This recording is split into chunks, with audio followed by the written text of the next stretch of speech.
mystery and horror, the air itself is filled with monsters. Children of the night, what music they make. He's alive! He's alive!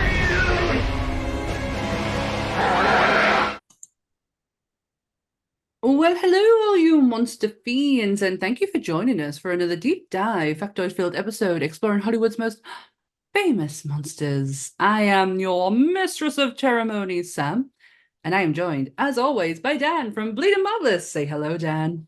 Hi, y'all. Hi, y'all. Hi, y'all. I'm not going to choke this week. I'm not doing it. I'm just waiting for it. Are you all right? Oh, don't, because I will start coughing. Welcome, and have we got an episode for you all? I feel like a farmer. Well, don't eat me. I'm good. I'll try not to. I'm gristly. Well, not at all. That's lie. I'm gristly. I don't need it. I don't need human shaped. I don't need human shaped hot dogs for. If you haven't seen by the advertisements, we are doing Motel Hell. Yes, we are. We're very, very enthusiastic about that one. Yes, we are. So I'll have the disclaimer out the way with, and then we'll crack on with Motel Hell because I have a lot to say. So everything discussed in today's episode is our opinions, and it's our opinions alone. If you'd like to discuss anything from today's episode, please come and join us on the Facebook page, Discord, or the comments section, where we can have an open discussion. But what we won't have is anyone coming for us and telling us our opinions are wrong. We can all agree to disagree in fandom. So let's keep it fun, keep it kind, and keep the toxic behavior out of her nerdism. Don't be a dickus. Oh, and she sang that one. Yeah. That's a treat. You get that one for free. Oh, free, you say. Right. Okay, I hope I can say this intro without pissing my pants laughing. So, before there was Hilary Briss from Royston Vasey, there was Vincent and Ida Smith, motel managers and meat entrepreneurs. The 1980 comedy horror directed by Kevin Connor, starring Rory Calhoun, Nancy Parsons, and Nina Axelrod. Monsters Up North cordially invites you to check into the Motel Hell. No, thank you. No. Actually, I would, just for Ida, but that's a whole different conversation. Yeah, I mean, she's yeah. She's a lot of fun. She is a lot of fun. This movie for me was not a hard one to come by. I have one of the best streaming service, free, might I add, streaming services apps that came with my telly called Movie Arc, and it was there, ready to watch. How did you find it, Dan? I think it came up on Shudder or one of those. I think it was one of those because you just put it in Amazon, it came up. I was like, oh, there we go. So it is available. You can watch it on YouTube for, I think, if you want the official, like not the official, but you know what I mean, a really good quality, the 4K or that version. That's on YouTube for about $3.99, I think. And also, if you just want to watch the original without any, nicely smoothed out, clear picture, it's for free. It's on YouTube for free as well. So I can't imagine that being very good. I think that would be how Pumpkinhead was for me, and I wish I got a clearer copy for that because I missed a lot, and I feel like you would do the same with this one. Mine was crisp and clear. At one point, I thought that truck was driving towards me. It's like she just had her 3D glasses on, and she was having a right old experience. It's just a 75-inch television, darling. Mm-hmm. I'm only saying that because I got pulled up in the chat about my 75-inch television on the last episode. Which we got really I only have a 55. Oh, I mean, I should only have a 55. There's no way I should have that size telly. There's no need for it. But this movie is, if you go and watch the trailer for it, it is not how I thought. I was in for a completely different ride on the back of that trailer. I didn't expect what I got. That trailer does that movie no justice whatsoever. It's definitely interesting. Like you said earlier, I do think this movie would had the potential of being incredibly successful had it had the backing that it originally was going to get. I mean, they Universal Studios had the rights, and they were going to get Toby Hooper to direct it. But the original script, if I'm right, was so violent and so thick with we're talking Deliverance, we're going full on bestiality, and it got ridiculous. Yeah. And Universal took one look at it and was like, no, I don't think we can really put this in our catalogue, thank you, goodbye. Yeah, and Toby the, Hooper went along with that as well. yeah, and it was the Jaffe brothers, I don't know how you pronounce it, and it was the first time they ever wrote anything. And when they came across Chris, was it Chris, the new the new director? Kevin. I knew it was a K. Kevin. They he said he wouldn't do it unless they took another look at the script and they cut out the unnecessary oh God, word. Oh, I know what you're trying to say. Vulgarity. We'll go with that. Yeah, my brain doesn't work very well. Mine did not. That is not how it's meant to be said. But there is still a lot of snot residue on my brain from last week, so I'm coming out of it now. So, but yeah, words have gone with the snot that I've blown out of my nose. Too much information, Danielle. Yes. Anyway, yeah, he came on board and he was like, "Look, this is my first time directing anything really big. I really want to make something of this." He hit it off really well with the Jaffe brothers, and they were like, "All right, okay, to get this off the ground, we'll do this." So they revised the script and made it what it is now, and then it took so long to get it off the ground because of Universal backing out. Originally, I think it was 1970, early 1978, late 77. They started writing it and trying to get it out to production people, finding directors, finding someone who wants to produce it, getting everything they need to do to get the film made. And it didn't get it didn't get a theatrical release till October of 1980. So it took that long to get done, which is a long time in the film industry, really. Oh, massively. And the marketing for this was horrific, to say the least, because they put this as a genuine horror slasher. This movie is anything but genuine horror. This is a satire piece. It's parody for sure, yeah. And it's comedy, and it is it's subtle comedy. And I really, really enjoyed and took away a lot from that. And I'm pissing my pants laughing at the last line of the movie. I'm the biggest hypocrite of them all. My meat, I use preservatives. It's America, after all. They preserve everything. That just tickled my funny bone, something rotten. But it took me a while to realize that. And do you know what? I think it was Ida's character. When I saw her originally, I went, she could be a John Waters actress. Yeah. This could be a John Waters film. Yeah. I think the only thing that would have made it a John Waters film is Divine. If Divine then it would be the opening scene just felt like something out of John Waters where she's dancing in the kitchen.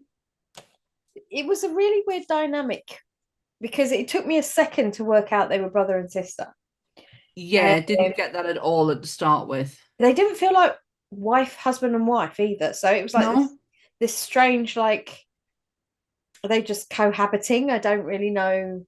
They were friends for definite. There was definitely a friendship there, but brother and sister, No, didn't get that. Didn't get in a feel that the sheriff Bruce, yeah. Bruce was a sibling of theirs either. No, that was bizarre. That really was bizarre. When they Oh when it all God, came out, all three of them related, I was like, Bruce is bizarre in himself. Like, there's so much wrong with that man that we will great. get into. Yeah. Did you know Um, Harry hmm, Dean Stanton was offered the part of I did. Vincent? But Harry Dean Stanton, how much of a different movie would that have been? That that would have taken the comedy level for me up a notch.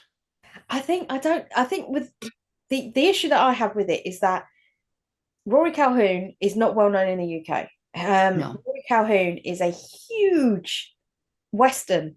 actor from America. He's acted with Marilyn Monroe, Shelley Winters, Piper Laurie, all these huge names. He Was literally was was in he in the Misfits?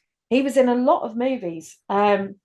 He actually starred in 1,248 episodes of the Western TV show Capital. Wow. I mean, an achievement in itself. I mean, the guy, when I saw, like, I watched a video about his like life, and it didn't really go into Motel Hell much because I presume it was done by a Western fan, and they were like, we won't talk Yeah. about that bit. But I was just quite intrigued and interested to find out about like his background and his life because I didn't know anything of this man. He's not somebody that's ever been on my radar because of my biggest foray into westerns was Bonanza when I was a kid on the telly. It was like It's not a genre that's ever crossed my field. Like my granddad liked I'm going to try and use the correct wording here. Kung fu movies. Am I using the I hope to God I'm using the martial right arts terminology. films. Yeah, Yeah, that's I grew up on old Asian cinema. yeah. Westerns didn't ever cross my playing field, but my father-in-law is a huge Western fan, and he put a movie on. We went over on Saturday, and he put this movie on. And it was only for about 5-10 minutes, but I was kind of taken with it. I was like, "Oh, I think I could enjoy this." And he start with the ever so beautiful Julie Adams. His list of leading My women he had goodness. was absolutely incredible. I didn't know he was this huge. Um, he was like the equivalent. We all know. Clearly, we don't. If I've forgotten his name, Who you thinking of, my love? John Wayne, right? We all know Yeah, John Wayne. John Wayne managed to cross the border, come over the pond. We all know who he is. But he got the same leading ladies. He got bigger leading ladies he sometimes, did. Rory Calhoun. Um, so really in the Western culture world, he is far more successful than John Wayne actually was. So it's a hell of a change for him at the age of 57 to go, oh, do you know what? I'm All gonna right. do I'm gonna give this a go instead. Just You could tell he was from a Western background just by the sheer calmness of how he played Farmer Vincent. He had this cool, like, I don't know how to describe it because it was just so bloody like, oh, he was so cool. Like, oh he's a man, yes, like, presence. yes, uh-huh. I did read about him last night, how he was married 3 times, once to his first wife and twice to his second wife. Indecision. Indecision. And one of his wives in a divorce had cited Betty Grable as one of his mistresses. And he went, Betty Grable, what about the rest? I was Excuse like, you, Rory. wow. Yeah, blimey. He liked his women. Clearly you did, yeah. There Oh, was a rumor that went around, which was leaked by Rod. You know Rock Hudson. There was yeah. that huge rumor that went around about him being gay. And Mhm. obviously, back in the 60s and 70s and 50s, whenever the rumor actually came out, that was scandalous, obviously. So to downplay, this is how famous Rory Calhoun was. To downplay the Rock Hudson news, they released, um, they went and did an in-depth deep dive into Rory's early life, and they released this scandalous piece of information to all the news outlets and everything to let them know what a criminal Rory actually was in his younger years. And to detract from the story, it came out exactly the same time as the Rock Hudson, salacious news and stuff. So they wanted to divert, and Rory was the one who got it at the same time. And it turns out that when Rory was 13, he stole a revolver and was sent to a reformatory, a naughty boys school, right? All right. And then he escaped from the reformatory. He then robbed jewelry stores and stole a car. He got caught. He got given 3 years, and then he got sent to San Quentin prison. Yeah, and he exited. I think he got out when he was around 21. Do you know? So they thought that this was going to create this big, huge buzz, and oh god, everybody's going to hate Rory Calhoun. It's going to be terrible. All the focus is going to be on Rory. Or no, he suddenly become the bad boy, and everybody loved the bad boy, and it just completely blew up in the management's face. Oh well, I love that. My dad, if my dad heard that story, he'd go, he's just reformed. He's just a reformed man. We shouldn't, because he fucking loves Tim Allen. Yeah. Home Improvement. Like, bearing in mind, my dad doesn't keep up to date with any news that goes on within pop culture unless we bring it up to him.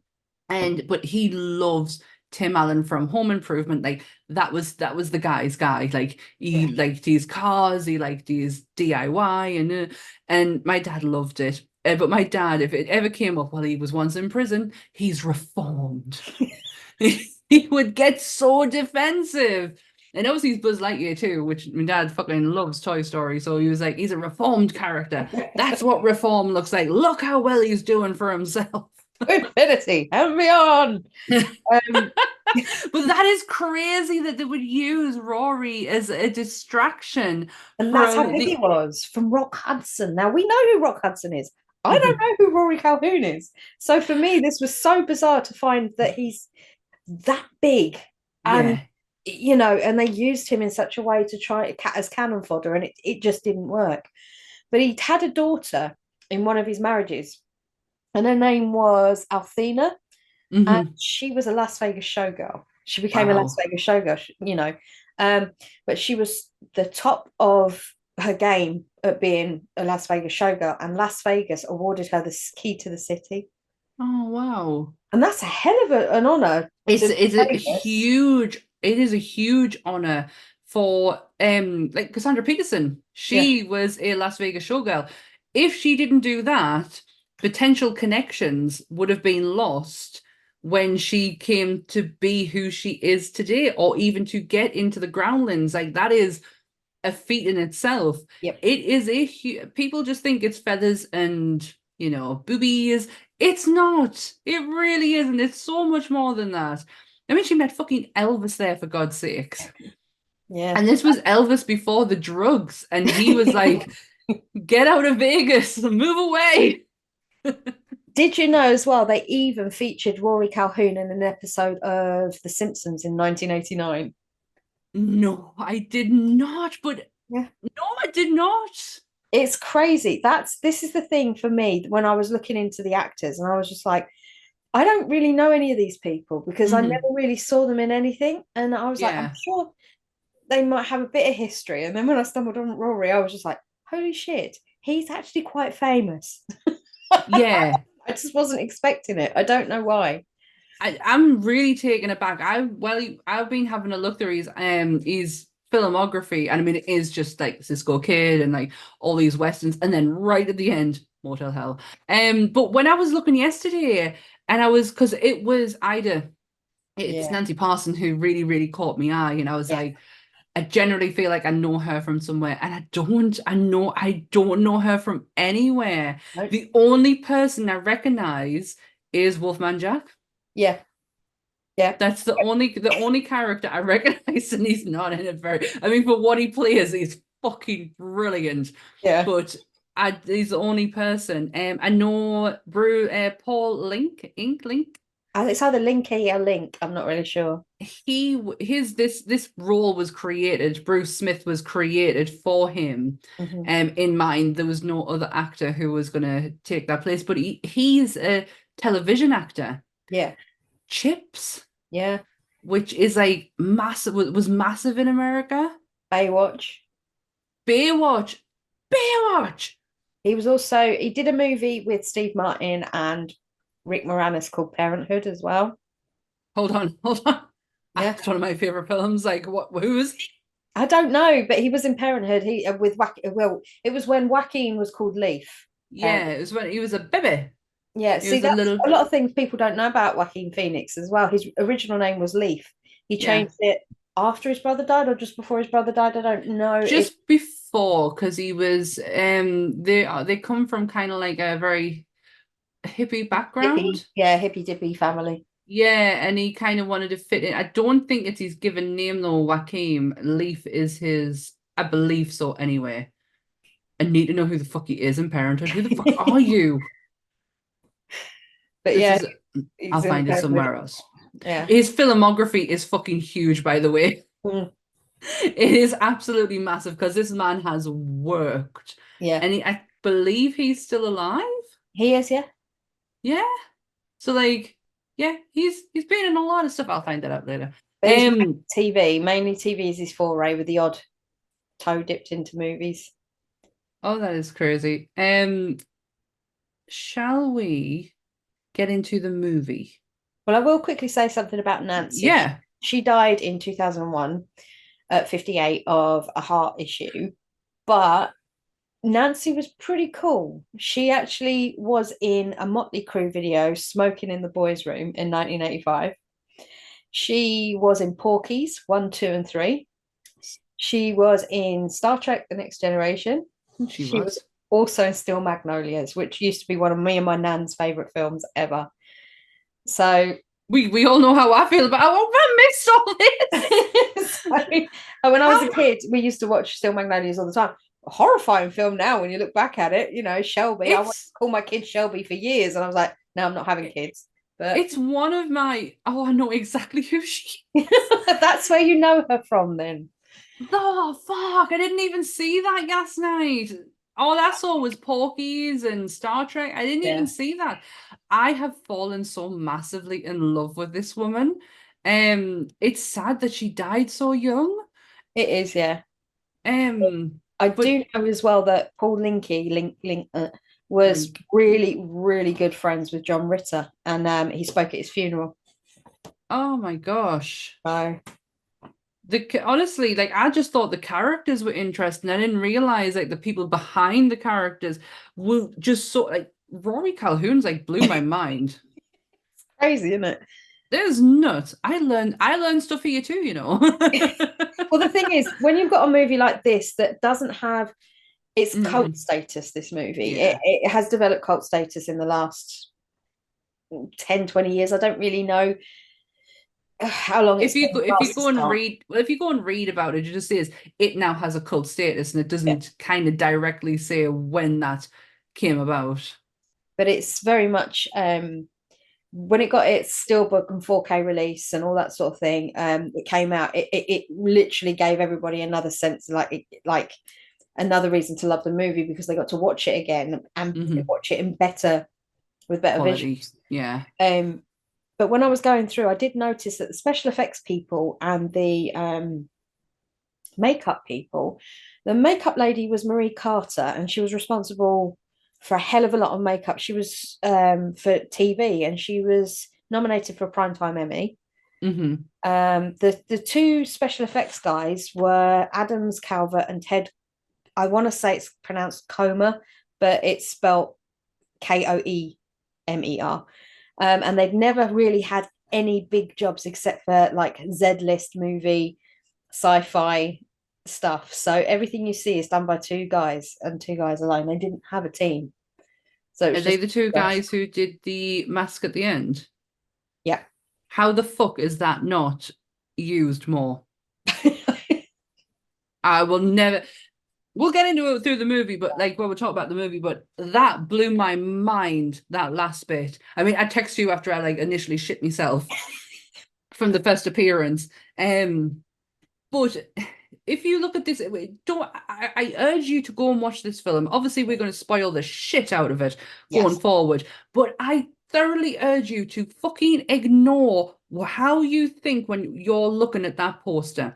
Because initially, when I saw the poster, I went, "Oh my god, this is just going to be another 80s fucking shitty horror film." And then I was like, remember the Blob and how you thought that was going to be the same because of the poster. You've got it, and I need to start moving past that.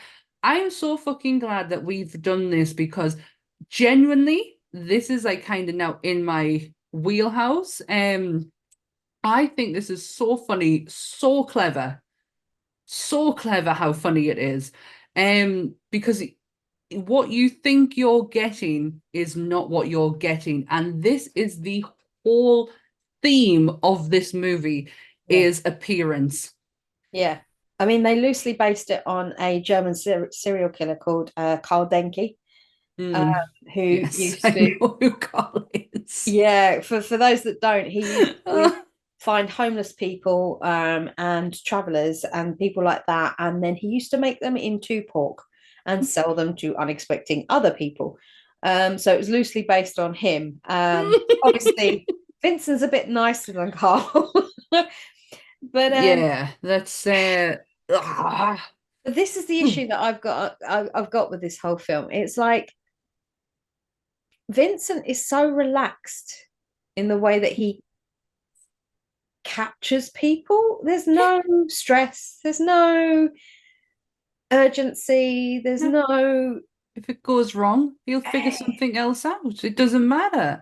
Yeah. But like I was saying earlier, the theme is completely appearance. Everything is kind of hidden in darkness. You don't really know what it is that is lurking behind there.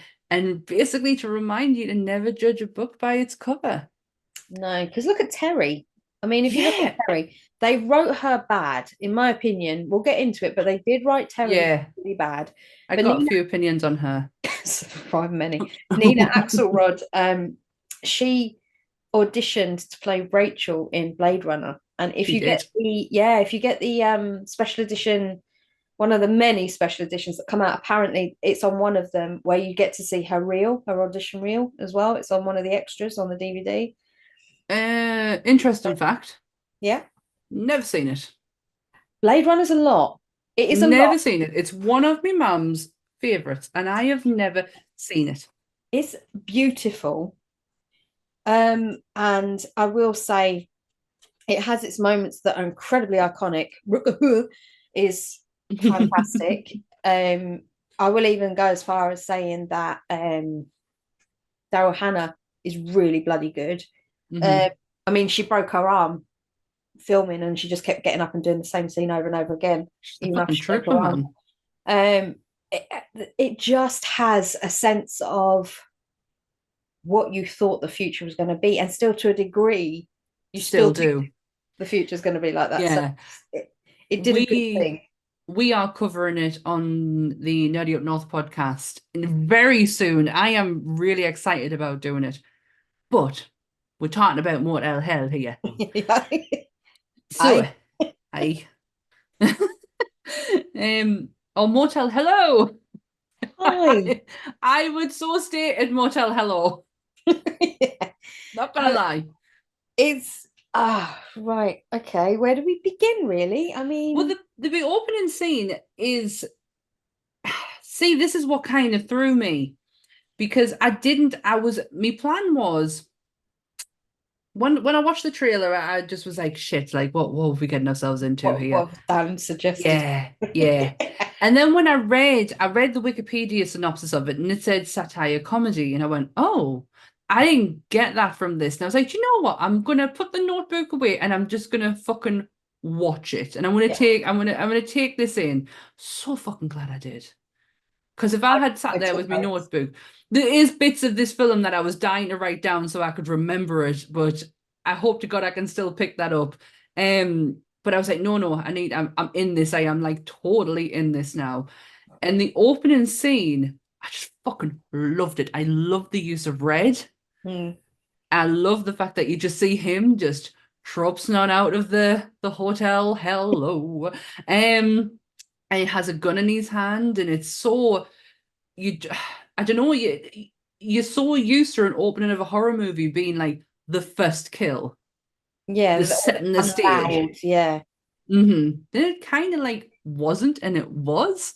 It had like somebody was quoted in a review of this of saying Motel Hell is the airplane to the Texas Chainsaw Massacre, as in the Leslie Nielsen airplane. Do you know what I mean? It is like they wanted to make the point that it's the funnier version of something so incredibly serious. And there is a lot of cross comparisons to this and the Texas Chainsaw Massacre. I can't personally, I get it, but I don't see it. I don't, it's If what, you'd asked me where does it fit in within Texas Chainsaw, as in kind of like where is it? I couldn't fucking tell.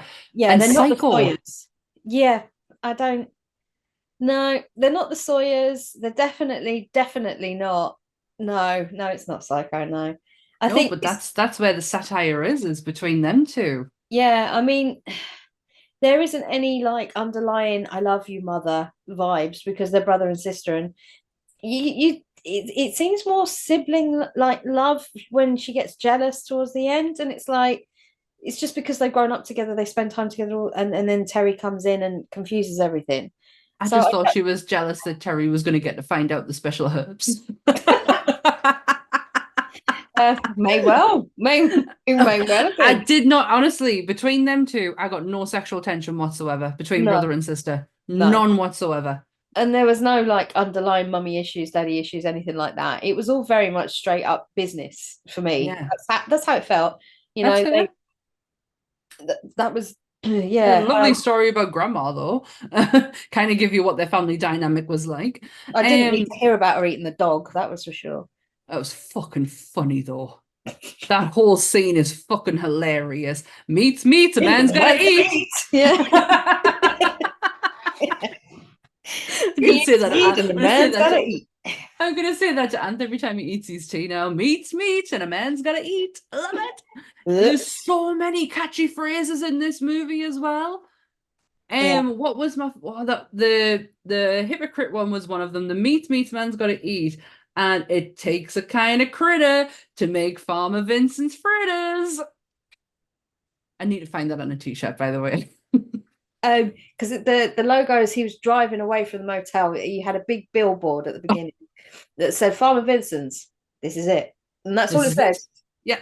It was like everybody was talking about the food that he was serving, and there was a family leaving. Or was that just after the first? So the beginning bit is him leaving he's going on one of his hunts. Yeah. And his hunts is very different. Shut your eye out, man. No, I've got hair in it. He's on a hunt, and it's not your typical hunt. He does take a gun with him, but it's not what we think it's for. And this is where we first meet Terry. You should see what you look like. Honestly, I've got one tiny little hair. I'm so sorry to your audio viewers. I look really insane right now. I've got one hair that keeps going in behind my eyelashes. Every time I blink, it's scratching my eyeball. So I feel like I'm going insane. You goddamn fringe. Yeah, hippie. Yeah, basically you see Bo and Terry. They're on a really nice motorbike, cruising, just happy, pootling down the road. And then they go into the trap. But this is the thing, I couldn't work it out. Had he just put some wooden bits down on a rope on the floor? I couldn't work out what it was he did. Like I had to go back. Yeah. I could not stop laughing at his bike shaking. And I was like, surely that's not him. He's not just that, because he was driving a fucking tricycle thing. Like it was one of those motorbikes that had like a little side bit on the side. Oh, so it obviously has and it has wheels and it stabilizes a bit. And I was like, how the fuck is he shaking that? And when I went back, you don't actually see him hit anything. Yeah. But later on in the movie, you see that he lays down traps. So I'm guessing it was there. We just gotta use our imaginations on that one. And Bo and Terry, I don't know. Somehow end up passed out in the grass, really. They didn't fall very far, I'm going to say. No. He took a shine to Terry, for whatever reason. Not explained whatsoever. No, you just have to go with it. We shall not ask the question because they never gave us the answer. Nope. But he didn't like Bo too much. So No. from the conversation of Terry waking up and them saying to her, no, Bo's died, we buried him, we called the sheriff, all this sort of stuff. So you go, oh, Bo's dead. That was weird. Okay. Bo's a goner. But yeah, Terry has now become their guest, and there's no explanation as to why. But did you notice? And this is actually something that was on the IMDb trivia. Terry likes old men. Yes, correct. Because Bo was 60. She has daddy issues, does Terry? But that's how it was worded. Terry likes old men.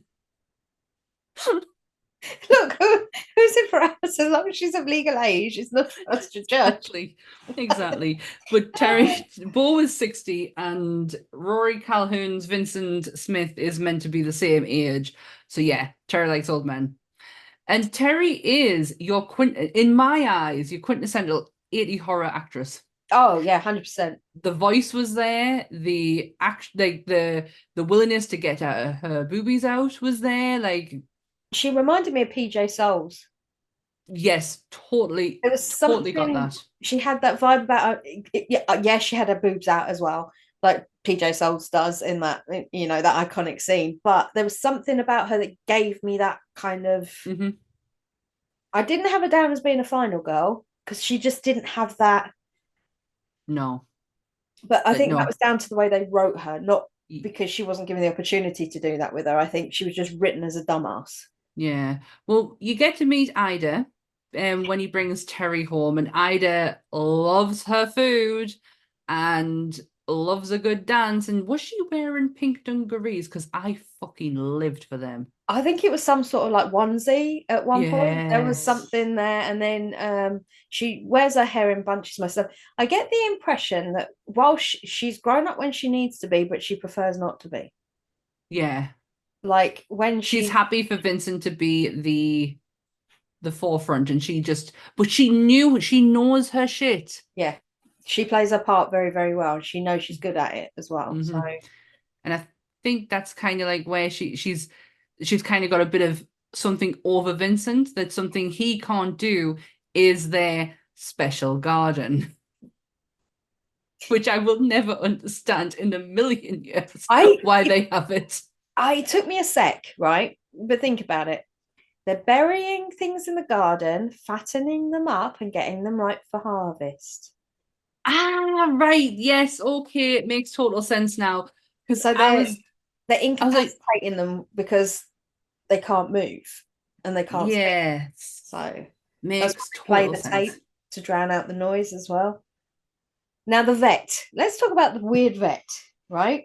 He comes to see the pigs, and he realizes he then sort of creeps up onto Vincent's smokehouse to see what was going on. And then Vincent gives him a jump scare, and he falls over.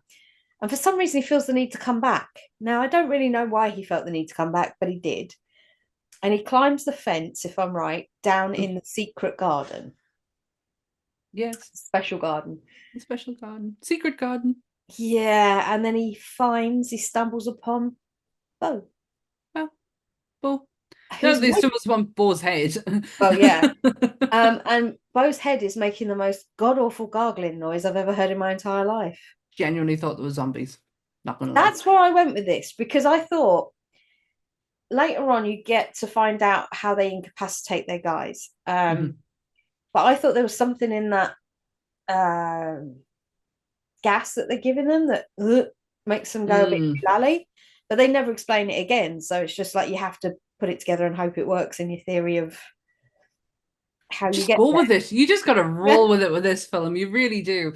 Before we meet the vet, we meet their brother Bruce. Yeah. We meet brother Bruce, who is the sheriff of this ye old town, who happily convinces Terry that Bo being buried straight away without a coroner or anyone else seeing him is perfectly normal. That this is what we do in these states. We just bury the dead straight away, even if they have just been knocked over and killed in a car accident.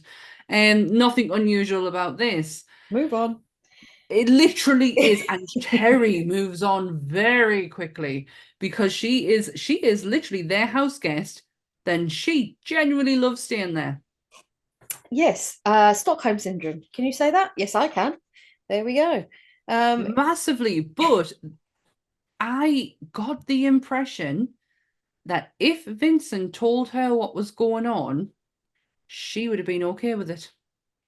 I think he showed her, didn't he? But she seemed okay with it, from what I remember towards the He end. doesn't show her everything because if you remember at the end, that bucket and Ida's like trying to knock it, and because there's like a hand and like stuff sticking out, and she just keeps like knocking it away. So she didn't know everything. No. Which she honestly, if he told her what that whole operation, I don't think she'd have been bothered.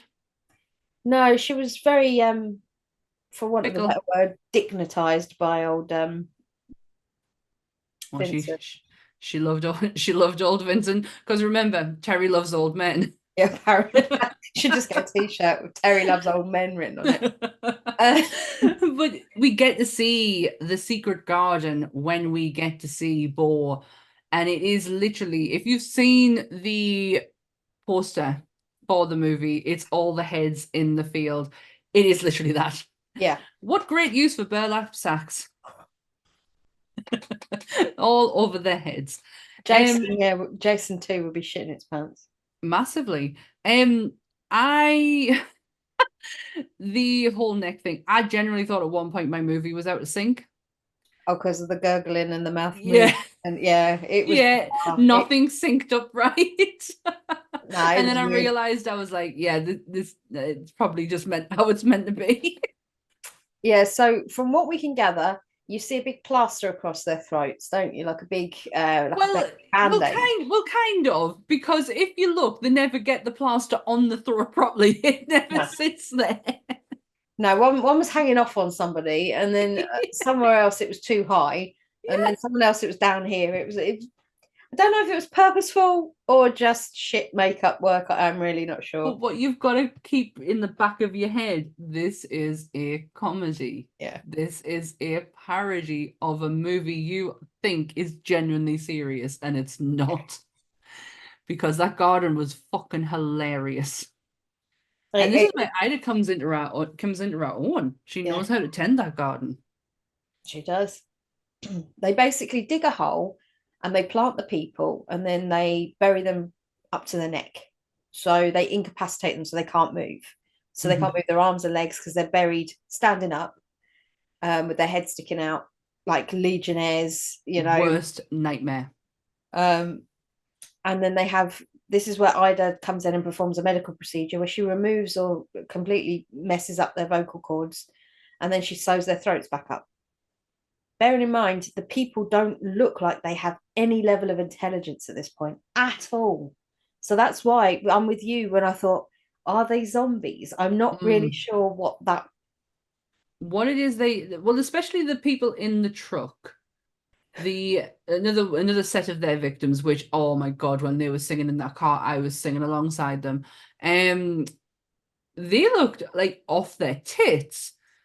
The beard work on him, though, was fucking horrific. One of the drivers of the car, of another set of victims that they get for their secret garden, the beard. Did you see the beard on him? I could see the glue. I do know that the drummer in the band was John Ratzenberger, who was Cliff from Cheers, and also Ham. Is it Ham? Yes. Yeah, Ham from Toy Story. That was doing my fucking head in. And I don't know why it was doing me head in at the time. Who I genuinely thought it was. I thought one of them was him from The Commitments. That's the image I was in. I couldn't get that out of my head. Yeah, it's John Ratzenberger who played Cliff in Cheers and Ham in Toy Story. He didn't speak a word. I think had he have opened his mouth, he would have got it straight You away. would have heard it straight away. Yeah. There's one other thing that we forgot to mention that is kind of like a running thing throughout this whole film.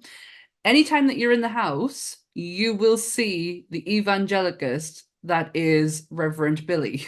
Yeah, on the telly. On the telly, who is begging you for money, like every American evangelicist. Ring, pick your phone up, ring the number, pledge. And that is played by Wolfman Jack. I knew instantly who that was.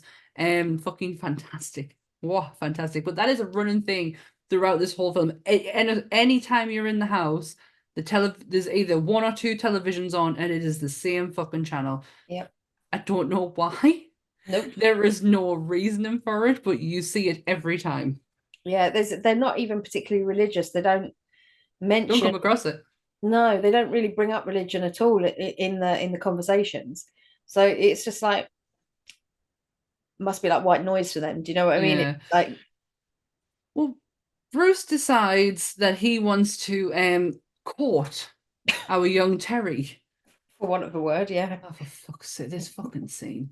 So honestly, I know it made me agitated as hell. This was such it starts off and it is your typical satire, Benny Hill kind of number, isn't it? Let's be honest. Yeah. Oh, absolutely. It's more the afterwith that really annoyed us. So he pulls up. So he decides to take her to a drive-through. Never understand why he never actually took her to the drive-through. He took her to a field behind the drive-through and made her watch it through binoculars. It's tight. For fuck's sake, man. He's the sheriff. He managed to get all them cars to evade the space he wanted for him to do this, for him to be able to watch this film through binoculars. Anywho's, he tries his luck with our Terry, and she's not having any of it. And the bitch fights him off. Yeah. But then they hear screams outside of the car, and instantly everything is okay between Bruce and Terry. After what he's just done, he was all over her.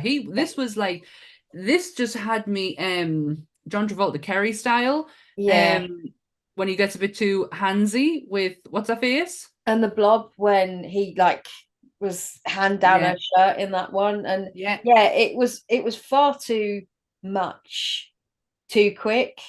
Like, and she kept saying to him, he's getting too close. You know, he was doing the arm around the shoulder, the classic, you know, thing. Mm-hmm. And she was like, no. And even then she was like, no. And he still kept going. And then he got to the point where he was like practically starfishing on top of her just so she couldn't move, you know. He was, And she's, I mean, don't get us wrong, Terry fought. Yeah. She slapped him. But instantly, once they hear them screams outside the car, it's like nothing fucking happened between the two of them. We shall never speak of this again. It didn't. I mean, Terry, bless her, she's got other ideas. And it's just clicked in my head. I've just had a flashback of the end scene. And it is definitely Stockholm Syndrome, isn't it? Mm-hmm. Yeah. 100%. Yeah. It just came to me right there. Terry has other ideas. And this is another set of victims that we hear screaming is the two girls. Yeah. In their Cadillac. Could actually. I love the way she's like, why don't you go and sort it out? Take the gun. Like, fucking get out and take the gun. Well, basically, they stop in the middle of the road because they see a load of cows in the road. It's so and one of the girls turns around and she goes, I don't like it. I'm scared. I'm not going. And this don't look right. And she's like, will you take the gun? She's like, no, not doing it. That would be me, to be fair. I would be the one in the car going, I don't think so. Off you trot. Literally is these giant comedy cows. Yeah. Like cardboard cows. Yeah. She could have drove through them. Yep, 100%. She's going, oh, would you pay for all the work, body work? I'm thinking, body work?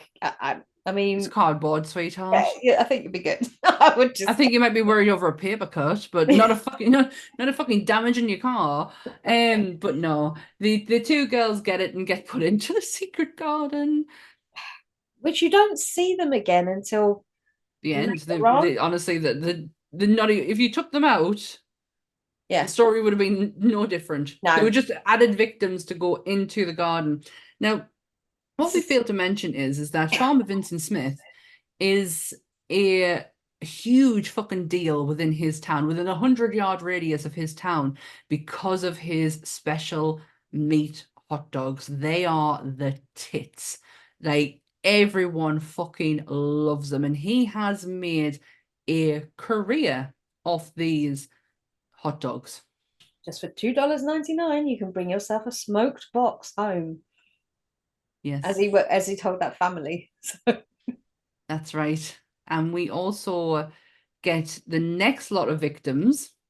There's a lot of victims in a short space of time, isn't there? But these two were another level of, I was not expecting this level. Mm-mm. I just thought he was an over enthusiastic fella. Yeah. When he was with his wife, and I thought, okay, I can see where this is going. You know they can straight away. But then they cut to this scene because they turn up and they're like, oh, you're a swinger motel. And they're like, we found you in this swingers guide. And like, they didn't look surprised. They just went, oh, we're there. And she went, oh, we weren't expecting to be in this issue. And she gave the swingers guide. And I was like, so are they a husband and wife? You have that second name because they don't deny coming to meet the couple in their motel, their room.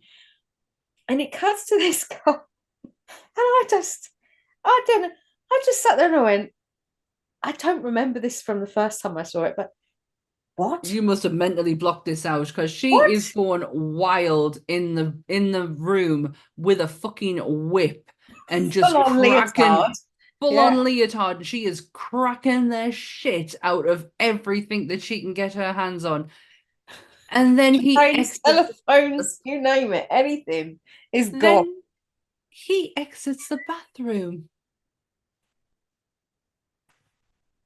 Now, this isn't about kink shaming, right? I want to make this very, very clear. Oh God, no! This is not what you expect to happen. It is just so random in the middle, sandwiched in the middle of all of this, right? The whole ensemble makes no goddamn sense to start with. He was wearing a leotard with suspenders and garter belts. And I don't know if he had tights on, not sure. I was too busy looking at the PVC see-through skirt thinking, I kind of like that, but I wouldn't be able to wear it anyway. And then he had like a half bra on. And if you looked on the back table, there was 2 fake boobs sat on the back table. I did. I saw them because then she goes, oh, you're not going to shave for tonight? And I was like, fuck's he shaving? And then he like kind of just whips his top down and starts shaving his chest. And I'm like, all right. Bearing in mind though, he's still got his like flat granddad cap on whilst he comes out in this getup. So that's why it looks so odd, because he just doesn't happy. He is. He's ridiculously happy because he's like, I'm going to get to do what I want to do. She's happy with it. The couple are coming in. We're cool. We don't care. We're quite happy with the whole idea. And then Vincent and Ida turn up. And I'll tell you what, how they kept a straight face when they walked in that room, I do not know. I genuinely don't. I honestly think if Vincent wasn't there, Ida would have been well up for this. I think she would have drugged him at the end, but I do think that she would have jumped in. If there was whipped cream available, she would have been more happy. Ida loves her desserts. Yes, when I said she loves food, it's actually more she loves her desserts, and she does ice cream how I do ice cream. If I am feeling in a proper mood and all I want to do is just eat my emotions, ice cream and whipped cream together, it's the fucking tits. So she does it right. But yeah, they play that so straight. Yeah. Like the pair of them walk in, stone face, like, yeah, we're here. Like, let's get this on. Rope over their shoulders, which doesn't look... It's when he goes, what are you going to do? Are you going to tie my hands behind my back like I'm getting arrested? No, we're going hog tie. And she's like, get in! They were so excited. And then you realise, and then she goes, oh, that doesn't smell like... He's going, like the guy's going, nitrous. He was getting really excited because he thought he was going to get gassed with nitrous. Yep. No. She was like, this doesn't quite smell like, ooh. And then she's gone. And so those two get buried in the garden as well. I mean, technically, with these two, you didn't need this side storyline either. They made no difference to the plot whatsoever, other than just comedy relief, I really liked them. I really and it was a comedy relief moment. So we've got, I feel like that's all the victims. You've got the 4 band members. Yeah, 4 band members, the band. Bo, and then Bo. the 2 swingers. Did you say the vet? And the vet, Bob. And the vet. So I feel like that's all the victims. There is a lovely scene where, in the middle of this movie, where they're all having a picnic. And it's Ida, Vincent, Bruce. Why do I want to keep calling him Rob? Bruce and Terry. Terry looking like something like... I don't know what she looks like, to be fair. It's really... almost virginal. Like, I don't... Yes. Yeah, I'll go with that. I think you're spot on. I think that's what they were trying to make her out to look like a bride-to-be, like a very virginal person. It was all very peculiar. And this is kind of like where you get to know the family, and you get the beautiful story of Nana and how Vincent is always taking care of the family. Yeah. And that Nana is the person who had the secret recipe and passed it down to Vincent. And Vincent then his grandmother was Colonel Sanders. Yes. That comes out in the end credits at the end scene, the cutaway scene. But Vincent then uses it against her. Yeah. When he cooks her dog. And they're all laughing their tits off about this whole incident. This is so funny. Terry is horrified, but actually leans into it. Yeah. In the end. That's why, for me, that's when I went, 100% this is Stockholm. Because if someone said to me that story, not that I would have got that far in, I would have been gone after the first night. I'd be like, thanks very much. It's very kind of you. Bye. But I would have been time to go. Yeah. She kind of like, she asks questions and it's like horrifies her, but then by the end of the story, while they're all laughing, she's laughing with them. No. She does get mistaken as their daughter in another scene, which also now is kind of like, yeah, it's definitely Stockholm, because she kisses him goodnight to bed. Yeah, because is that the scene where she tries to get him to touch her up and he's having none of it because he's like, no. Right. That's no. So the scene it's where the couple come in who want the reservation, right. And she's going off to bed and she gives Thingy a kiss, Vincent a kiss, and she touches Ida like on the shoulder, kind of like as in good night, I'm going to bed. And the crazy guy's like, oh, you can bring your daughter if you want. And he's like, that's not my daughter. The scene you're referring to is where Terry goes snooping around where she shouldn't be in the smokehouse after Vincent has just said that he wouldn't mind sharing his secret with her, right? But hasn't quite disclosed it. Ida then does, and I generally don't think it's got anything to do with Vincent. I just think it's the business side of things that she doesn't want Terry to get involved in. Yeah. And this is the scene with the bucket of slush and gush and fingers and other entrails of human beings sitting in there.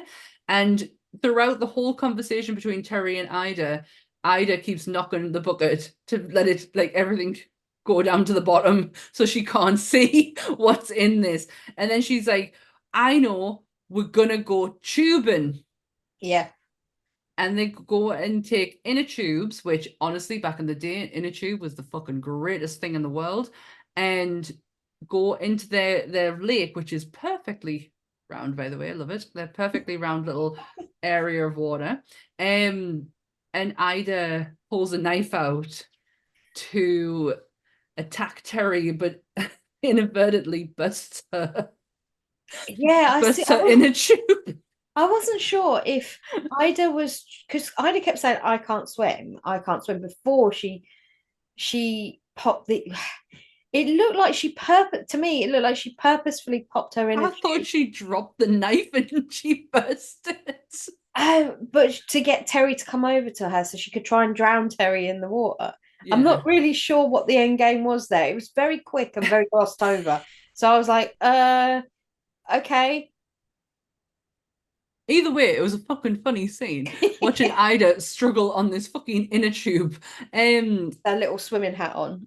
And this is where Vincent saves Terry and they go back to the house. And this is where Terry tries to seduce Vincent because, again, Terry loves old men. And On that on a t-shirt. Vincent doesn't take to her advances, but what he does say is, we need to be married first. Yes. Which this is what confuses me, right? Mm-hmm. He actually goes to see Wolfman Jack Mm-hmm. and to set up the wedding. Mm-hmm. But he very quickly does a whole 180, 360 on the whole thing about 10 seconds later. And it's like, when they're celebrating, it was just very quick. And it was just like, I don't, because I mean, yeah, Ida tries to, she's trying to bump her off again by putting something in a drink. Ida put something in Terry's drink. yeah, the blue stuff, which you Yeah. can clearly, if you were looking at the champagne, you can clearly see it's blue. It's poison. There's something in it that wasn't there before. Yeah. And then something said, and I can't remember what it is. This is, oh God, this is just before Bruce bursts into the bathroom with Terry in it, and she's in the bath because he thinks And Terry's he's in trying, trouble. yeah, and she's not, and he's trying to tell her, even though you don't see any of Bruce's, I thought I missed something. Yeah. But you don't see any of Bruce's investigation. He has started, Bruce has inklings of his brother and sister, and he does an investigation that he goes to then tell Terry about, and she's not fucking interested. And this is where he finds out that she's chosen his older brother over him. And he's 60-year-old brother, by the way. Yeah, and she's in the bath completely topless is what you see. She keeps trying to cover it up, but obviously when she's like getting more passionate, she's waving her arms around. But Bruce didn't even see that as an issue coming into the bathroom, and he's got no boundaries when it comes to Terry, like, has he? He really fucking doesn't. But yeah, so Ida poisons Terry. I shouldn't laugh, but it's just so ridiculous. It is ridiculous. And Vince you're right. He accept, like, for all he was like up for, he made the suggestion. He then pulled the rug over it and was like, "Oh, thank God you did that." It's just like, why did you bother going seeing Wolfman Jack about setting up the wedding if you really weren't all that? Yeah, you're just gonna poison her anyway. Yeah, Now this is where everything goes a little bit sketchy for me because I can't remember. Well, Bo starts to get very agitated in his plant pot, and you see him really thrashing about and really getting like agitated, and you see all the dirt starts to loosen up around his shoulders. And this is like little cutaways all the way through, like that last couple of conversations of like Bo getting more and more sort of angry as it goes on, and then you see him slowly sort of wiggle out and get more and more. But yeah, that's right. So the scene when she's in the bath, Bruce tells Terry all of the things that he found out about his brother and sister. Yeah. And in that moment, you then find out that Bruce actually ran away from home when he was 11. Yeah. Never mentioned once throughout the whole fucking film that he never had a grown relationship with these two. Not once. Yeah. Apart from right there. And he had absolutely no idea that any of this was going on, bear in mind. Okay. Bullshit. Yeah. Bullshit. Okay. You were quite easy to cover for your brother when he ran someone off the road and buried them straight away, because it was Vincent giving Bruce the look to say, get this right. And Nana being what Nana did, and he was like, he didn't think twice about what Nana was doing. Bullshit. I don't know if he was just using it as a ploy to. No, I think probably Bruce is that stupid that he probably just forgot. But it's ridiculous that in the writing of this, that that was just completely missed. What it's just brought up in a random scene. Yeah, I'm really glad I ran away when I was 11. All right, great Bruce. But that's right, because they kidnap her, don't they? And this is when everything starts to go tits up. Yeah. You see them. I can't remember whether they tie her to the saw thing, like old timey villain wise. Yeah, but they don't set it away straight away, because if they do, that's really fucking slow. Yeah, Because no, you've got the whole scene with Ida and the dead. yeah, Well, they're not dead. right. Ida and the living. Literally, the entire garden's wiggled out, Yeah. and I'm like, okay, well, three of the band members did get killed. They were pulled out by a tractor with nooses around their necks and undug, and then taken to the slaughterhouse to be made into jerky and smoked meat. And so Yummy. the ones that get loose are the two girls from the Cadillac and the cows, and then you've got the two swingers. You've got Bo, you've got Bob, and then I think you've got the girl from the band left. So they all managed to get free, and Ida has to go check on something because she left something in the house. She didn't put the sign on, the no vacancy sign, so she had to go back to the house to put the no vacancy sign on. And in doing so, Ida meets her demise, which I still can't work out how she died from that. But the entire clan of living people, what to call them. living plant pots. Yeah, the garden people come and just literally envelop Ida, and that's the end of Ida. Really, they all just and that's it. Don't see Ida anymore. But what you get is Hero Bruce. Oh, this scene. To save the day. The ending of this movie is fucking shit fantastic. I fucking loved every second of it. This actually took 5 12-hour days to do. But it is so brilliant. Brilliantly bad, brilliantly good.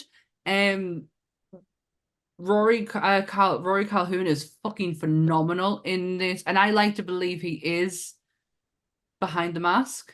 I think he is. They did say that this was a late addition to the script to this scene as well. This wasn't in the original. It kind of played out as it. I feel that's a running theme with this film. They kind of had like a baseline, and just as they were going along, they were like, "Oh, we'll put this bit in." Oh, that story with Nana's great. We'll put that in. And I feel like that's how this kind of like, because there's no core like consistency. Yeah. There's no genuine flaw to this movie. It is all over the fucking shot. But again, in the best way fucking possible. And this end scene sees brother on brother fighting in the smokehouse. Dueling train chainsaws, isn't it? That's what they call the scene, the dueling chainsaws. But Vincent isn't Vincent anymore. He's Shawnee Smith from Saw. Vincent. So just to go back to when the vet comes into the film right at the beginning, you get a little sneaky peek of Rory's alter ego, Mr. Pig. Of Vincent's alter ego, Mr. Pig, where he is dressed as with his checkered shirt on and a big massive pig's head. Yep. And that's who you get to meet in the final scene. I wish they didn't show you it in its entirety until the very end. It was one of those things I think they'd intended when they did the first sort of sneak look. I feel like they were just going to pan past it. And in their head, I think they thought they'd pan past it really, really quickly. So it was did I see that? But I think it just that if they could have gone that like second quicker, it would have worked. Because you were like, oh, did I see that? But they panned too slowly past, I think, the pig head, and it made you go, Well, what got me is that, yes, this was kind of like branded and marketed as a genuine slasher. They had no slashing done in this film. Not one bit. And there is no logical reason that Vincent has this giant fucking pig's head and a chainsaw, because guess what, fuckers? He don't use it. Not No, once. It is, if that was the movie, if that's how he caught his prey, was with the mask on and everything, fucking totally different film. Still would have been funny because holy shit, there's a fucking fully grown 60-year-old man with a giant pig's head like walking around. Like that still would have been funny, but would have made fucking sense as to why this goddamn pig's head man was like in the end bit wielding a chainsaw and fighting with his younger brother. not at all. But still, it was one of the most ridiculous showdowns you've ever seen because I must say, I've got a thing about sound stages, about Foley work, right? Yeah. It's I've always been incredibly interested because I do feel like it's probably one of the most underrated jobs out Yeah. there. Oh, Because absolutely. Foley work, for those of you that don't know, is the sound effects people, the people that come along and make the sounds crisper. They make the noises louder. They give you, they can rub Realism. They do realism. When you hear someone's walking across the floor and you can't hear them footsteps, you'll have a sound person go in and recreate it. create that noise. It is a hard fucking job to be able to create such natural sounds by using different methods to create that perfect sound. Yeah, and this is where, for me, this is why I found the drilling chainsaws quite hilarious because I don't know what noises they were using. It was all over the place. The It most was, infuriating part was Bruce not being able to fucking use a chainsaw. well, it was like they were having a sword fight. It was like going to ching at one point, and I was like, In my head, a chainsaw is a chain that goes around that yes. is going so fast it reverts to a saw. I believe that is what a chainsaw is. You have that up against another chainsaw doing exactly the same thing. They are gonna, like a bike chain, they are just gonna fucking like it's not gonna go down like the fucking dueling swords that you got in the end bit. But I am not gonna lie, I love this scene. I thought Bruce was fucking the physical comedy that came from Bruce was hilarious. The scene at the end when he goes through the door on a fucking imaginary zip wire. It was bizarre. I was like, what? Where the fuck did that come from? But who gives a shit? Because it was fucking brilliant. And the two brothers have it out. He gets them badly though. When he finally gets that chainsaw working, ow, ow.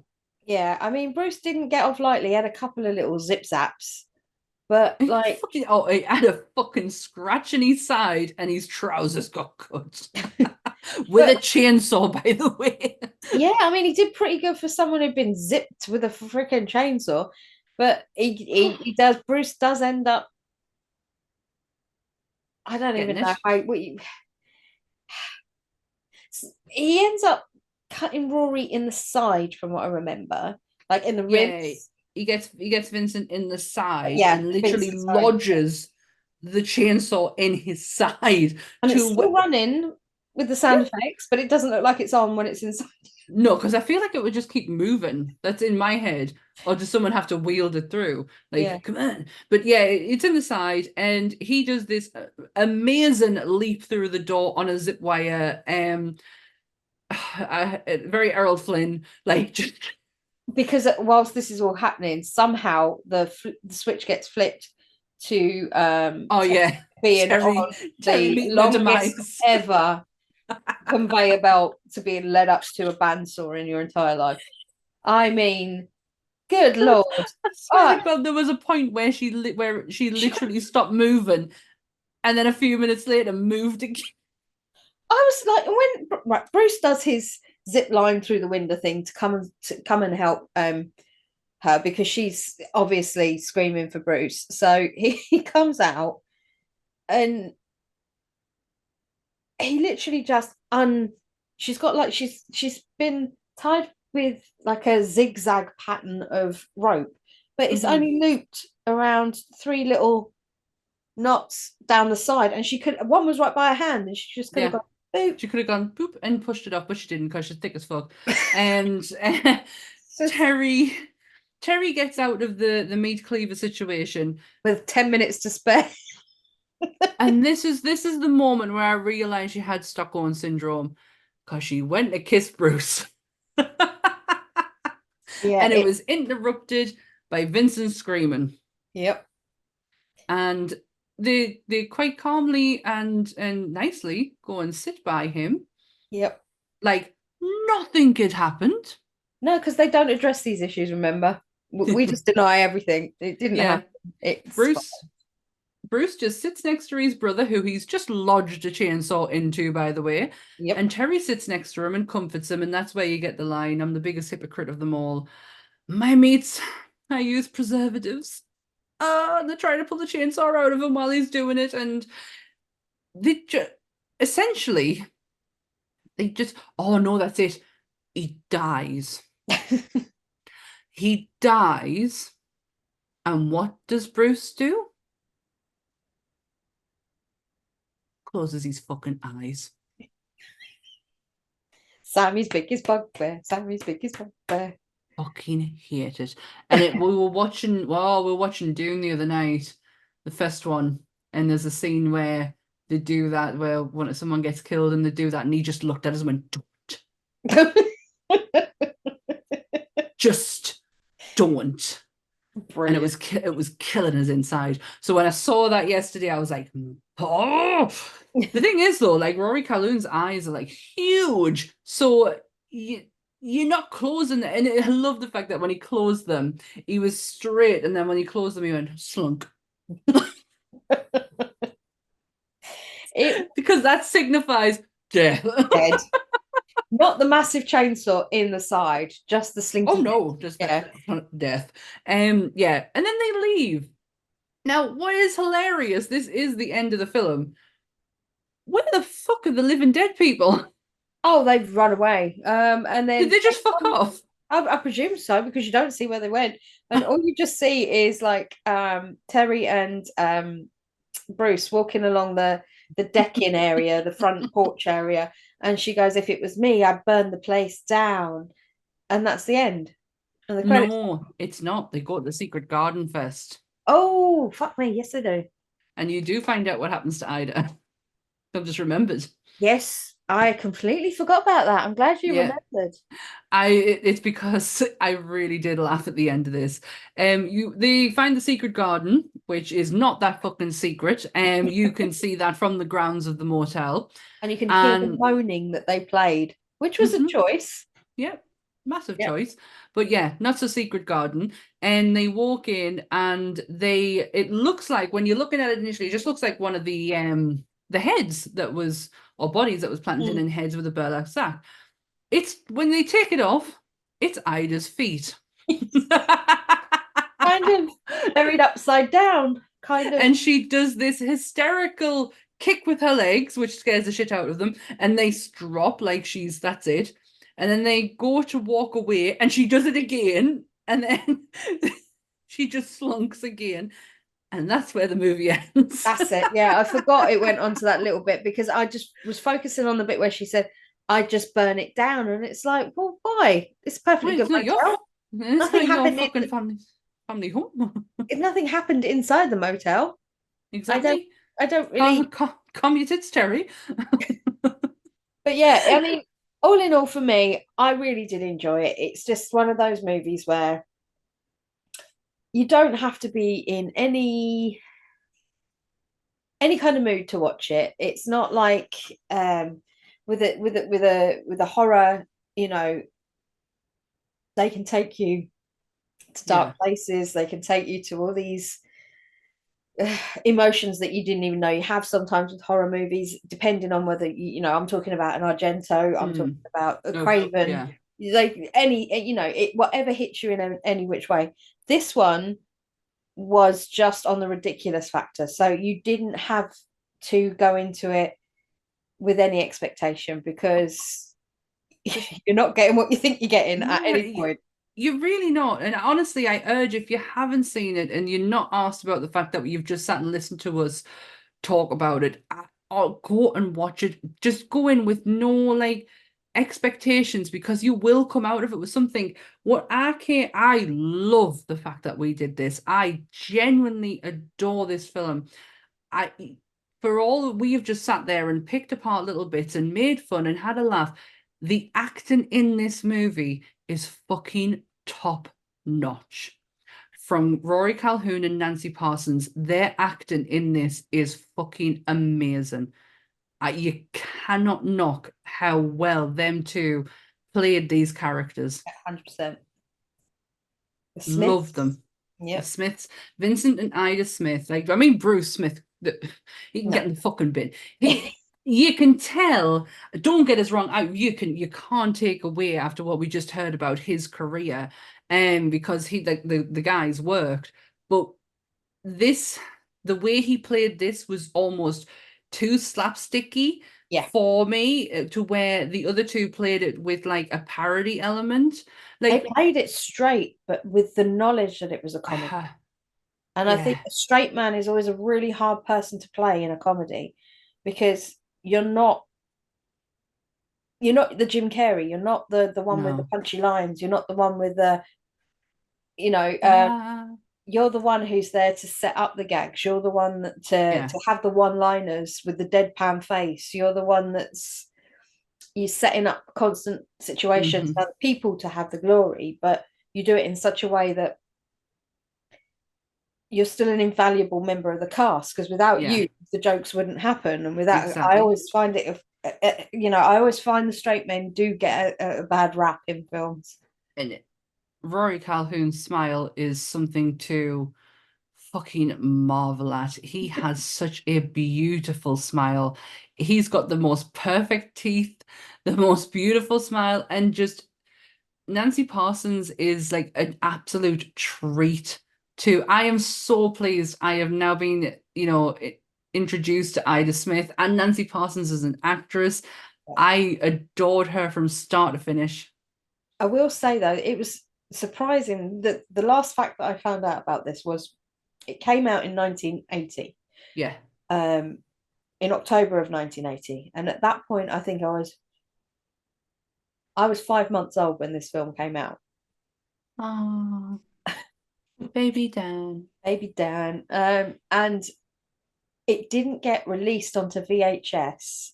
Now, with the gratification level that we have in this day and age, film comes out in the cinema, give or take 3 to 6 months later, it's on a streaming platform. Yeah. That's how quick things turn around. In the 90s, it used to be at least 1 year to 2 years before it'd even get onto VHS from the cinema. But this film took 6 years to get a VHS release. So it didn't get released until 1996, which I think, again, then harmed it. Well, yeah, because this horror's changed by this point, and this doesn't sit where horror is at 96. I mean, to be fair, I don't know if it's sat where it should be in the 80s, but I really don't think that whilst Aeroplane came out around the same time, I think it was either early 80s or late 70s Airplane came out, didn't it? Yeah. Leslie Nielsen and yeah. Do you want to know something embarrassing? I've never seen it. But it's a satire. Yeah. I know the jokes and everything, yeah. Yeah, so it's not as far-fetched and as slapstick as Airplane, but no, it sat in that world in movies, and they moved on from that really quick. Really fast. To be honest, if you were to watch this, you wouldn't think 1980s. You'd think more the middle part of the 80s, where horror wasn't being taken as serious, where the slasher genre was, like tailspinning away from where it originates from, and you place that there, and it kind of feels like it fits, but in actual fact, it came well before it. I mean, honestly, when I said the theme of this movie is appearance, I urge you to look past what you think about this movie, because I don't know if I'm explaining this the way I want to, because I genuinely think that people would look at the poster and go, oh, that looks like a heap of shit.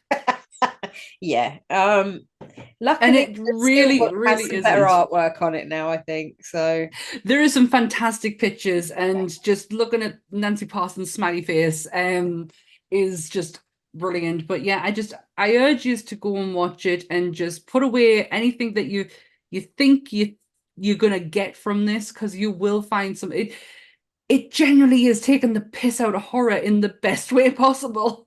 it really is. I mean, I don't often say go watch these things. I always think, it's up to you, whatever you like. Mm. I don't know. You do But you. yeah, I mean, for me, this was a solid 3 out of 5. It could have been better for me, Yeah. but because of Bruce and because of the big empty plot holes, and there's a lot about it that's wrong. Oh yeah, don't get us wrong. Like, I'm not saying it's fucking perfect, and I think I would match your score.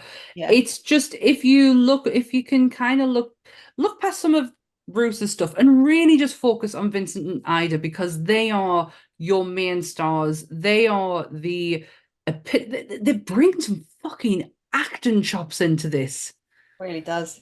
And the scenes between them are amazing. The one where they're in the garden and they are literally like they're giving each other a hug, and they're like, "Yeah, we can do this," and come on, teamwork's the dream work, and Yeah, you do your it's such part and I do mine, and it is such a great scene. I love being in the presence of them two, just them two alone.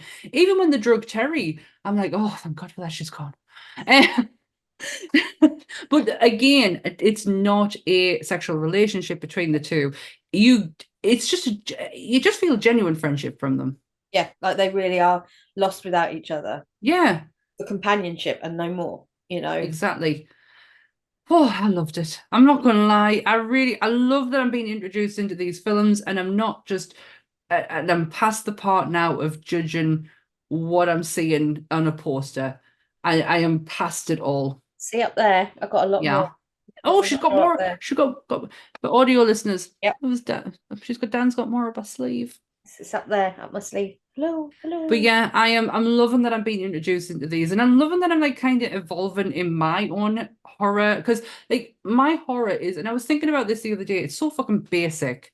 It's like the 70s, 80s, 90s of what you would class as a classic horror movie. That is what I'm into. Yeah, And I am very much afraid of delving away from that. And now I'm kind of am in a way. Like, I would never have gone out my way to watch this. If yeah. this showed up on my list, I'm not going to put it on. And the Blob, do you know what it is? It's ever since we did the Blob, everything's changed. I think that's the thing. The Blob was a surprise to both of us because the remake in itself was a surprise to me. I Mhm. always knew of the original. I Yeah, didn't know of the 80s one. And the 80s one was such an eye opener for me because being an 80s movie, I had such low expectations of it. yeah. And it blew me out of the water. It really It did. was it was I did not crazy. expect it. So When Dan suggested we do the Blob, I was like, how can we do a whole episode on the 50s like version of this? And she went, "You do know there's a remake," and I was like, "Nope, didn't know that." and it was so easy to find, which is on YouTube. You can watch it for free on YouTube, and it is the whole version. The Really whole good version, quality. really good copy, and it's amazing. Honestly, it's made me rethink how I think horror should be, Yeah, or what I'm looking for in a horror movie. Whereas I'm not looking for in horror, we shouldn't always be looking for the serious message. no, We can always just look at the holy shit, that's like, this is crazy. And this is what this movie is. yeah, Love it. yeah. Next week's very different though. Oh, 100%. Next week, we are doing a man behind the movies. Yeah, I'd say man behind the a director behind the monsters and movies Behind the movies. So the and man behind the movies. yeah, we'll go with that one. Do we have any hints on who this man could be? I mean, our YouTubers are going to see that. Yeah, it's just a picture of some zombies. Yeah, zombies. Yeah. Lots and lots of zombies. I'll put you out your miseries. We are doing George A. Romero, the man behind the movies. Oh, is that the It's the Alley Cat graphics VHS that they That did. is fucking class. The minute you turn the back, I can see the Alley Cat logo. Yeah. That is amazing. I've got the Day of the Dead and Return of the Living Dead versions down here, and they Alley Cat graphics need to start doing these again because they are amazing. So I'll have to convince them to do it. But I mean, that would be nice. well, I have. Oh, look at that. Sorry, audio listeners, you're not going to be able to see any of this. fine. So, Mike, if you want to go and check YouTube out. I have this that I have had for many, many years. It is Night of the Living Dead, Dawn of the Dead, and Day of the Dead box set that I just will not part with. It has fallen to pieces. I don't even have the original set on it anymore. What have you got there? Oh, look at him. Big Bob. Big And Bob. Day of the Dead. Yeah, I mean, George is the grandfather. That's what they call him, isn't it? The grandfather of Grandfather of zombies. yeah, amongst many other things, I'm sure they call him. But whether he dared to go places other people didn't in the 70s, and if it wasn't for George, we wouldn't have any. You wouldn't have The Walking Dead. You wouldn't have World War Z. I mean, debatable if we needed it, but I genuinely don't know. Yeah, you say that the book is fucking fantastic. yeah, the However, book, the film did yeah, not need the to be film, made. no, not at all.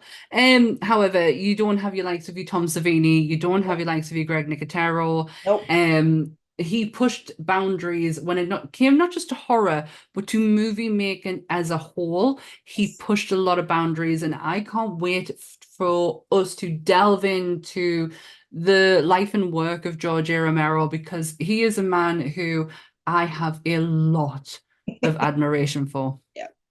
I'm a huge zombie fan. If nobody knew that, like I love my zombies.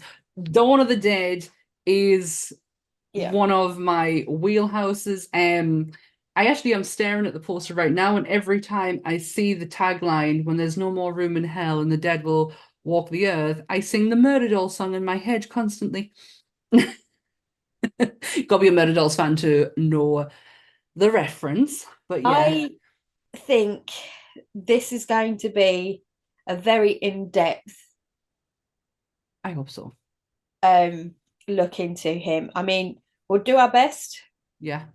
And if always we you know, if you want to add stuff, come and feel free to comment on you know, on any of the socials. Let us know if there's anything you'd like to hear about, if there's any stories you've heard about George and you want us to deep dive into it. I'm more than happy to do so.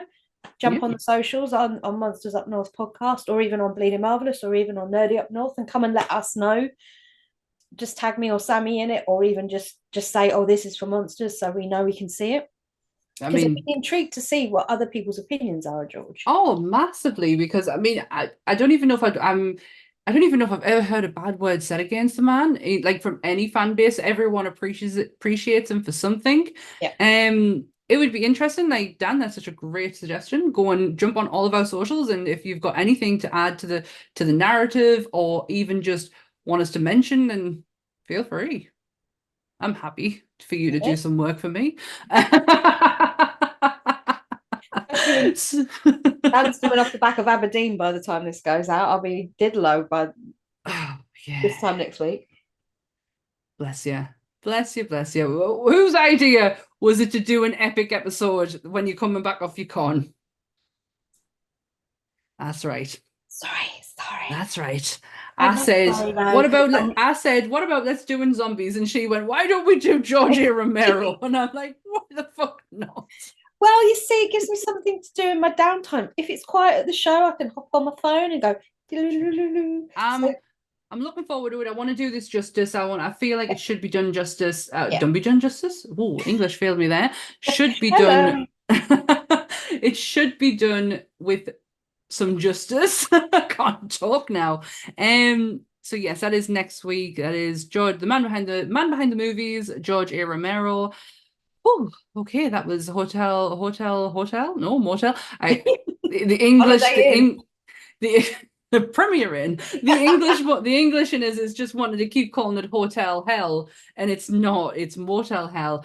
Honestly, again, I cannot recommend this movie enough for all you horror comedy lovers out there. You are going to thoroughly enjoy this.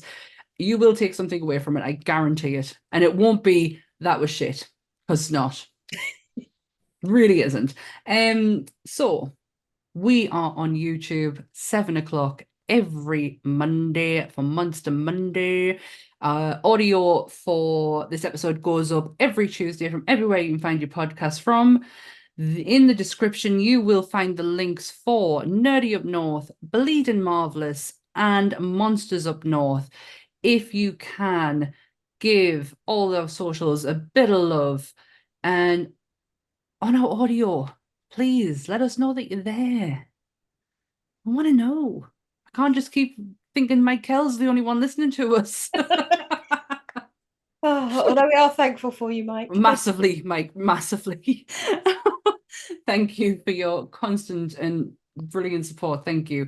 Is that it? I'd say so. I feel like that's it. I feel like I say this every week. I feel like I'm always missing something. Nah? The social, the links, the audio. All good. Next week's episode. Okay, then. Well, if there's nothing else to say, we'll say goodbye, Dan. Goodbye, Dan. Stay spooky, everyone. Bye.